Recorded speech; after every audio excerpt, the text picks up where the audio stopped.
मंडळी, आज आपण अर्धा किलो पोह्यांपासून महिनाभर टिकणारा खमंग कुरकुरीत पदार्थ बनवून घेणार आहोत. अर्धा किलो पातळ पोहे चांगले चाळून घ्यायचे आणि थोडे थोडे कढईमध्ये घेऊन 3 ते 4 मिनिटे गरम करून घ्यायचे. एका कढईमध्ये तेल घेऊन तेल चांगलं गरम झाल्यानंतर अर्धा चमचा मीठ तेलात ऍड करायचा आणि त्यामध्ये 200 ग्राम शेंगदाणे तळून घ्यायचे.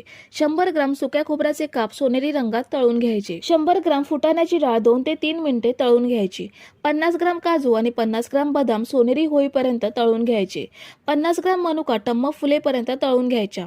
100 ग्राम हिरवी मिरची कापून घेऊन मग तळून घ्यायची. 35 ते 40 कडीपत्त्याची पाने चांगली कुरकुरीत होईपर्यंत तळून घेऊन पोह्यांमध्ये सगळं साहित्य ऍड करायचं. मिक्सर जार मध्ये 4 चमचे साखर, 1 चमचा बडीशेप, 1 चमचा जिरा पावडर, 1 चमचा धने पावडर, अर्धा चमचा चाट मसाला, 2 चमचे हळद, पाव चमचा लिंबू सत्व आणि 1.5 चमचा मीठ घेऊन मिक्सरला छान मिक्स करून घ्यायचं. बनवलेला मसाला ऍड करून सगळं छान मिक्स करून घ्यायचं. आपला पोह्यांचा मस्त खमंग चटपटीत कुरकुरीत महिनाभर टिकणारा चिवडा तयार.